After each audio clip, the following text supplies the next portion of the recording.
আসসালামু আলাইকুম প্রিয় দেশবাসী। নির্বাচনের পর সরকার গঠনের পর ১২ তারিখে সংসদে প্রথম দিন বসেছে। সেদিন কিছুক্ষণ তারা বসে রয়েছে সংসদে, জাতীয় সঙ্গীত দিয়েছে, তারা বসে রয়েছে, দাঁড়ায় নাই।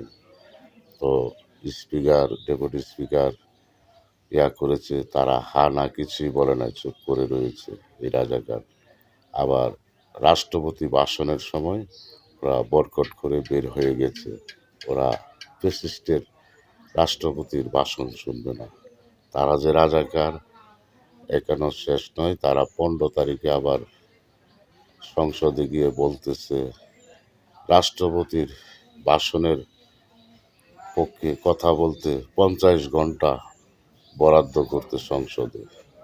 ৫০ ঘন্টা বরাদ্দ করব, এই টাকা কি তোমাদের বাপ দিবে?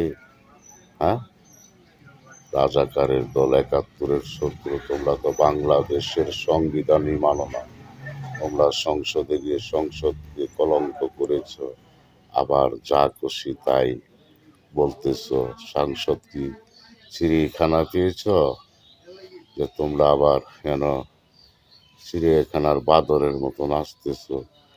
সংসদ হইল একটা জাতীয় সংসদ, সেখানে দুঃখ সুখ, কোনখানে কি লাগবে, কোন এলাকার কোন এমপি কি চাইবে, কোন মন্ত্রী দায়িত্ব নিয়েছে, এই মন্ত্রীর কাছ থেকে তোমরা চাইবা, সব কিছু জনগণের জন্য চেয়ে নিবা।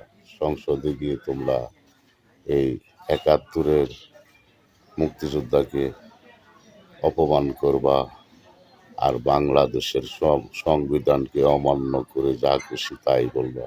সেটা তো উচিত না। এখনো সময় আছে, ভালো হয়ে যাও।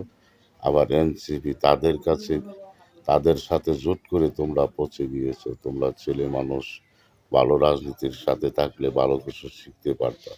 এই রাজাকারদের সাথে গিয়ে তোমরা নষ্ট হয়ে গিয়েছো।